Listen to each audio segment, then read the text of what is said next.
जहाँ तक सवाल है सरकार का, तो जब हमने 13 को दिल्ली कूच का कार्यक्रम रखा था, तो इससे 10 दिन पहले से हरियाणा पूरी तरह खनौरी और ये शंभू बॉर्डर को सील करना शुरू कर दिया था।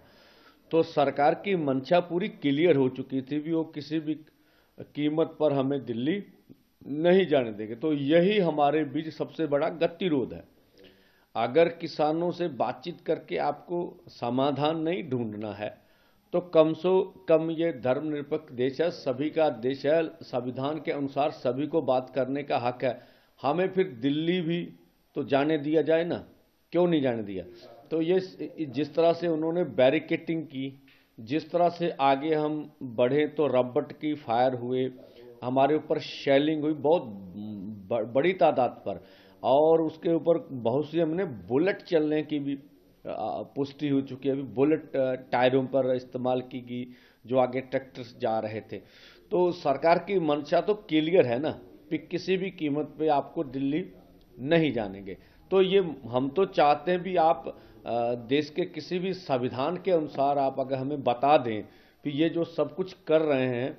अभी डीजीपी हरियाणा का बयान आ गया कि हम किसानों के ऊपर टीयर गैस इस्तेमाल नहीं कर रहे हैं। अब देखिए ये किस तरह की बात है।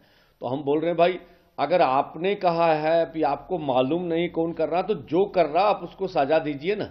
अब कौन कर रहा है?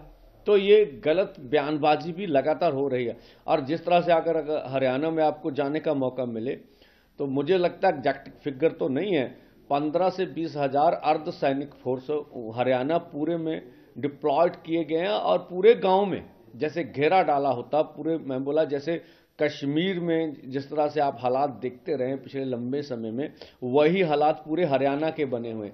तो हम तो दिल्ली को जाएंगे 21 को। हमारा जाना अनक का सवाल नहीं है, हमारा आगे बढ़ना मतलब दिल्ली जाना अनक का सवाल नहीं, जब बैरिकेड तोड़ना अनक का सवाल नहीं।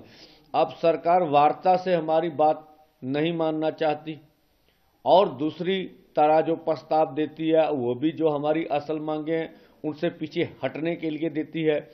तीसरा, हमें बैरिकेड हटाकर दिल्ली नहीं जाने देती है। तो हम तो मजबूरी में आगे बढ़ेंगे ना, वो जो भी परिणाम होंगे उसके लिए भारत सरकार जिम्मेवार होगी। और हम आशा तो करेंगे, अभी आज का दिन है, स्वयं प्रधानमंत्री की जी के पास सारी रिपोर्ट तो जा चुकी होगी। अब जिन मुद्दों पे डिस्कस होनी थी सब पर 2-2 राउंड डिस्कस हो चुकी है। और चाहिए अब स्वयं प्रधानमंत्री जी को कि वो निर्णय लें और निर्णय की अनाउंसमेंट भी कर सकते हैं।